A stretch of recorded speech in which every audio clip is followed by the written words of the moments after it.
Hi there. We are looking at 6.2 and our essential question is what is the natural base E and how is it used? So what you should be doing is playing around with this table right here and looking at patterns that are happening. So for the first box here, it says 1 plus 1 over x raised to the x. So what that means is you're going to take 1 plus 1 over 10 to the first power and raise it to 10 to the first power. And then you're going to substitute 10 squared in there and then 10 to the third. So there should be a pattern that evolves and you should see that it heads towards one particular number. So if you haven't done that, then go ahead and take a couple minutes and do that, and then we'll come back and look at the core concept, the natural base of E. So the natural base E is irrational. It follows that as x approaches infinity, or really big numbers, 1 plus 1 over x raised to the x approaches 2.71828, and it keeps going. So we've used E to represent this value, 2.71828.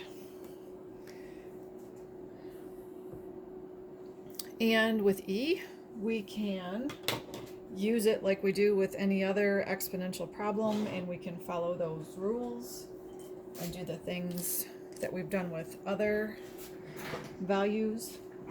So example 1, you are being asked to simplify the natural E-based expressions. So we're going to use the same rules that we have before, and you're just asked to simplify. So you're going to reduce it down, take out whatever things you have in common. So this is e to the third times e to the sixth, and using our exponential rules, we can take and add those exponents, 3 plus 6, and then that gives us e to the ninth. Our next expression is 16e to the fifth over 4e to the fourth. So what I'm going to do is I'm going to take the like terms and separate them out, and then follow all of those rules. So we now have 16 over 4 times e to the fifth over e to the fourth. I'm going to simplify the 16 over 4. That gives me 4. Rules of exponents, we have 5 e's up here and 4 e's down here. So that's the same thing as subtracting the e's on the bottom from the e's on the top. So that's 5 minus 4, which is e to the first. We don't necessarily have to leave that one, but it's there. Last example, we have 3e raised to the negative 4x squared. So everything in the parentheses here is being raised to the second power. So that means that the 3 gets raised to the second power, and then this part of the expression gets raised to the second power. So what we have is 3 squared, and then we also have e to the negative 4x squared.